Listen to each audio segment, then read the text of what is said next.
শুক্ৰ ভাল কৰিবৰ কাৰণে আপোনালোকে কি কৰিব জানেনে? একচুৱেলি পুৰুষগৰাকীয়ে ঘৰখনৰ নাৰীগৰাকী হৈছে লক্ষ্মী আৰু পুৰুষে নাৰীক খুব মৰম কৰিব লাগে, খুব মৰম চেনেহ শ্ৰদ্ধা কৰিব লাগে।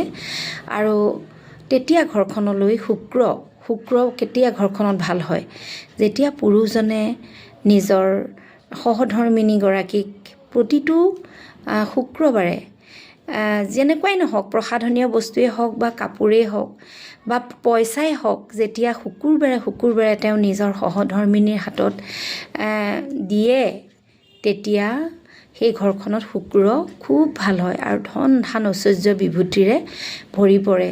কিন্তু যিখন ঘৰত নিজৰ নাৰীগৰাকীক, নিজৰ সহধৰ্মিনীক বা নাৰীসকলক সন্মান নকৰে, অত্যাচাৰ কৰে, সেইখন ঘৰত কেতিয়াও ধন টকা পইচা নাহে। আহিব লগে লগে ওলাই যাব। গতিকে যদিহে আপোনালোকে ভাবিছে যে শুক্ৰ ভাল কৰোঁ বুলি, তেতিয়াহ'লে কি কৰিব, আৰু এটা টিপছ মই কৈছোঁ, সদায় গা ধুওঁতে আপোনালোকে পানীত গংগাজল অকণমান আৰু ইত্তৰ বুলি কয়, যিটো অকণমান পাৰফিউম চেণ্ট, সেই ইত্তৰ অকণমান এক ড্ৰপ মিলাই ল'ব লাগে গা ধুওঁতে। আৰু তাৰপিছত চাব, শুক্ৰ ভাল হৈ অহাৰ লগে লগে ঘৰখনলৈ খুব